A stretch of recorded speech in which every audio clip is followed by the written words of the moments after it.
In small towns and big cities across America, a police badge can feel like a license, not just to enforce the law, but to bend it, to test boundaries, to make assumptions, to judge. But what happens when the person you've targeted isn't just another motorist, but the person who investigates the badge itself? This isn't a story about grand speeches or viral courtroom moments.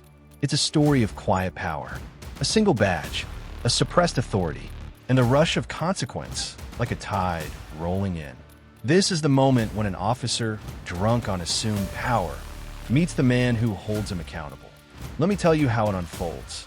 Brookdale, Georgia, a town of 25,000 souls, a place where neighbors know each other, and every morning streetlights flicker off with the rising sun. On this Tuesday, the air was already warm. Jonathan Pierce, 43, black, trim, dressed in a navy suit tailored perfectly, was driving his Mercedes E-Class through a quiet residential area. His morning commute, his mood calm. He had meetings later. Case files awaited at the office. He sipped his coffee, thinking of family at home. But that serenity was about to crack. Jonathan signs to pull over. He knows it, but his heart sinks, not for his safety. He's done nothing wrong, but for what comes next. Because he's been here before. Jonathan's career, 18 years in law enforcement, started as a patrol officer, rose through investigations. Ethical, precise, quietly effective. At 35, he passed the statewide human performance test with the highest score.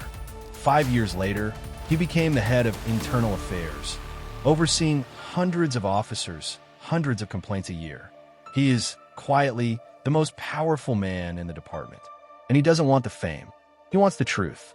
Meanwhile, Officer Tyler Blake, 32, enlisted 6 years ago, broke into the force through his uncle's recommendation. Always hailed as tough, flanked on the streets by rumors. Rumors of stops with no probable cause, searches without warrants, fines that vanished, complaints tossed, families warned to remain quiet. Blake trusted his badge. He thought the badge protected him. He was confident confronting Jonathan this morning. Blake stepped up to Jonathan's driver door, his face expressionless under the brim of his cap. "License and registration, please." Jonathan opened a leather case on the passenger seat. "Officer, good morning. What's the reason for the stop?" Blake's nostrils flare. "I said, license and registration." Jonathan complied, sliding them across the dash. Jonathan knew the steps, the questions, the stalling tactics, but he didn't want tension. He wanted calm. Suspect in a hit-and-run matching your car. Swerved into driveways earlier this morning. Jonathan paused. "My car was parked overnight. I left home at 6 a.m. Nothing's damaged."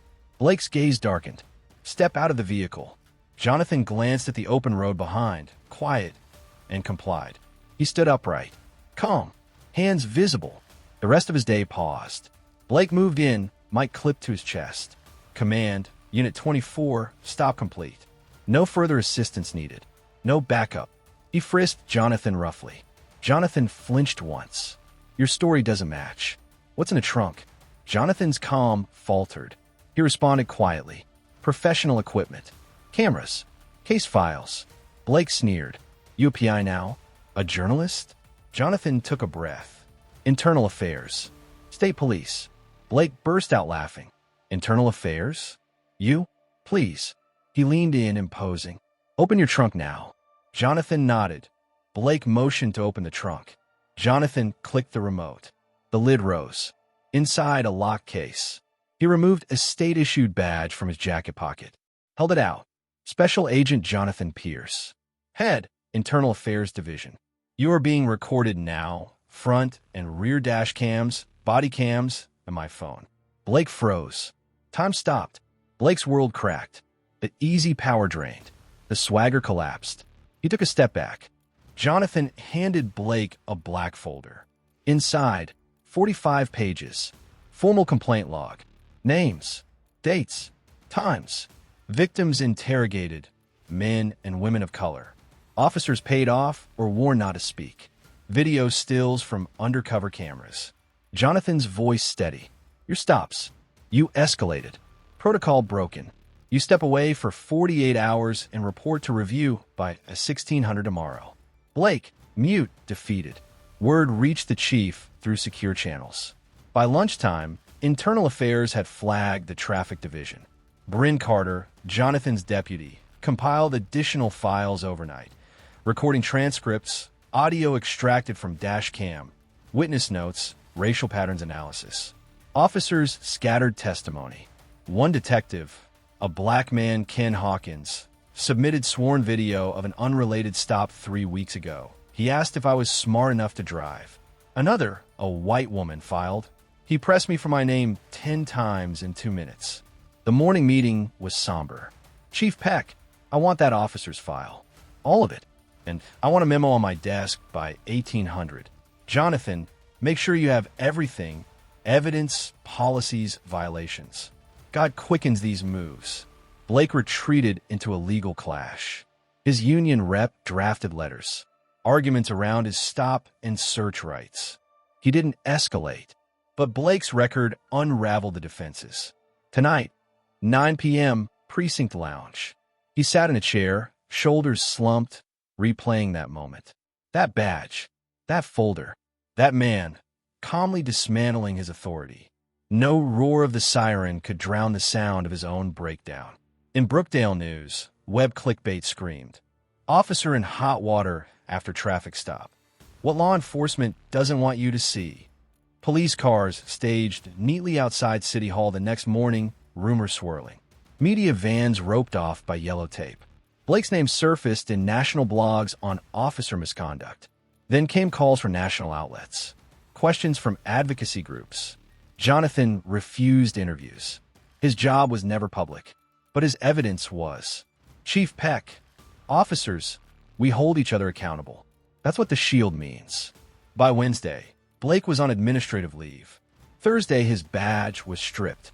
Friday, indicted for civil rights violations under 18 U.S.C. Section 242, misuse of authority, racial profiling. Court date set 2 months out. It will be a public hearing. Testimonies. Masters of police oversight watching. Cities across the country would track it. The evidence? Hyperclear. Video. Audio. Records. Blake, and dozens like him, hadn't always believed power protects them. But power also reveals. Jonathan returned to work. No speeches. No press conferences. He checked on Ken Hawkins. Sent promotion papers for Bryn Carter. He told his team, this isn't about vengeance. It's about the badge doing its job. In the station, a black officer whispered, he gave us back respect. In the streets, an elderly neighbor said, he's our silent hero. This wasn't a viral moment. No cameras. No slogans. This was cold, calculated, systematic. A stop. A badge. A black man who refused to fold. He didn't use force. He didn't raise his voice. He just held the law, uniformly, and without apology. He said through action, your authority doesn't include hypocrisy. Racist power thrives in darkness and silence. But law justice, they don't ask permission. They don't depend on noise. They depend on action, on accountability, on proof, on holding badges responsible. Today, justice walked through the streets of Brookdale. Tomorrow, it'll walk in others. Small victories matter. Consistency wins. The badge belongs to the people. And the people, through systems and conscience, have reclaimed it one story at a time. In the face of abuse, justice doesn't shout. It appears with evidence, with courage,